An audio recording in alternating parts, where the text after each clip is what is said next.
आपको बता दें कि एनडीए प्रत्याशी अमर बावरी से हमारे सहयोगी प्रकाश बात करें, आइए आप सुनाते हैं।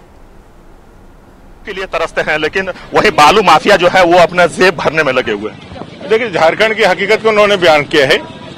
यहाँ गरीबों को बालू मिल नहीं रहा है और नदियों में बालू जो है लूट करके सरकार जो है अपनी तिजोरियां भर रही है। हम लोगों ने कहा है हमारी सरकार आएगी तो निःशुल्क बालू हम लोग देंगे। हमारी सरकार आएगी, भारतीय जनता पार्टी की सरकार आएगी तो हम सब लोग मिल करके इस झारखंड में जो ये माफियागिरी है नौकरियों में, पेपर लीक और ये सारी चीजों को खत्म करेंगे। लोगों को रोजगार भी देंगे, लोगों को शांति और सुरक्षा भी देंगे। और यहाँ माताओं बहनों के प्रत्येक महीने की 11 तारीख को गोगो दीदी योजना के माध्यम से 2100 रुपया भी देंगे। झारखंड के विकास को आगे बढ़ाना, माटी बेटी रोटी की सुरक्षा करना, माटी बेटी रोटी की यही पुकार अब की बार भाजपा सरकार। बिल्कुल आपने सही कहा सर कि अब की बार भाजपा सरकार। क्या लगता है कि अगर डबल इंजन की सरकार बनती है तो झारखंड को कितना फायदा पहुंचेगा? झारखंड को फायदा ही फायदा है। डबल इंजन की सरकार में विकास होगा, डबल इंजन की सरकार में इस झारखंड के अंदर युवाओं को रोजगार मिलेगा, डबल इंजन की सरकार में माटी बेटी रोटी की सुरक्षा होगी। झारखंड का चहुमुखी उन्नयन बनाया है भारतीय जनता पार्टी ने, झारखंड को संवारेगा भी भारतीय जनता पार्टी। इस उमंग के साथ, उत्साह के साथ झारखंड आगे बढ़ेगा। अमर, मेरा अंतिम सवाल, क्योंकि ये कहा जाता है कि जहां भी प्रधानमंत्री जाते हैं वो चुनावी हवाओं का रुख बदल देते हैं, तो क्योंकि उनका लगातार झारखंड में दौरा हो रहा है, रांची में अभी रोड शो है, तो इससे क्या लगता है कि चुनावी जो हवा है वो पूरा भाजपा का और कट कर जाएगी? भाजपा की ये हवा है, तो ये सत्ता विरोधी लहर तो ही है। तो सत्ता विरोधी लहर में एक जनता के उत्साह और उमंग को, परिवर्तन को नेतृत्व देने के लिए आदरणीय प्रधानमंत्री जी आए थे।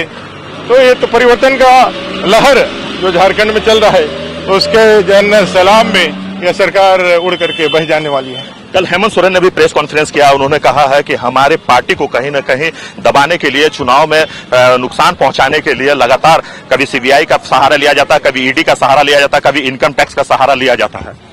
वो सहारा जो कह रहे हैं, आप गड़बड़ियां करते हैं तो भैया कार्रवाइयां होती है। हम एजेंसियों की कार्रवाइयों को एक कानूनी असंवैधानिक मर्यादाओं के अंतर्गत देखते हैं। हमारा ये कहना है कि हम जनता के मैदान में चुनाव में है।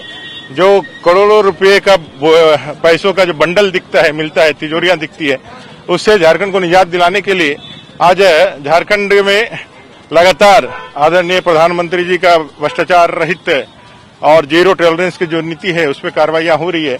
और इस बार सरकार बनने के साथ उस कार्रवाइयों को और मजबूती के साथ हम लोग लागू। पर आपने झारखंड के हेमंत सोरेन को और उनकी पत्नी को बबली और बंटी का नाम दिया, क्यों? देखिए, बंटी बबली एक फिल्म आई थी जो 2 ठगों के ऊपर थी। एक ठग थे, अभी 2019 में बंटी ठग रहा था। माननीय मुख्यमंत्री जी 5 लाख बेरोजगार को रोजगार देंगे, 5,000 रोजगार के भत्ता देंगे, नहीं तो हम संन्यास ले लेंगे, 72,000 प्रत्येक गरीब परिवार को देंगे, 2,000 चूल्हा का खर्चा देंगे। ऐसा नारा देकर के सरकार बनाए थे, लेकिन 5 साल में तो उन्होंने कुछ किया नहीं। ओपन फॉर ऑल कर दिया, झारखंड लोगों को नौकरियां भेज दी। अभी जो बबली है वो कह रही है कि 10 लाख नौकरी देंगे।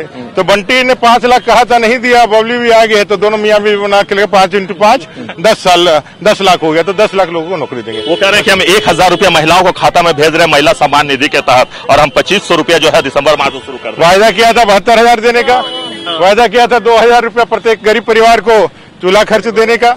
और दोनों वायदे को पूछ लीजिए। अंतिम 3 महीने में चुनावी लॉलीपॉप के रूप में 1,000 दिया है। भारतीय जनता पार्टी ने कहा है कि हम गोगो दीदी योजना के माध्यम से प्रत्येक महीने की 11 तारीख को 2100 रुपया माताओं बहनों के खाते में हम लोग कैश क्रेडिट करेंगे और झारखंड के माताओं बहनों को सशक्त बनाने का काम करेंगे। चलिए, बहुत बहुत धन्यवाद। धन्यवाद। तो आपने सुना कि क्या कुछ कहना है चंदन कियारी का प्रत्याशी अमर बावरी का। उनका साफ तौर पे कहना है कि अगर बीजेपी की सरकार बनती है तो गोगो दीदी माध्यम के सहारे हर महिला के खाता पे 2400 रुपया जो है वो भेजा जाएगा। Back to studio.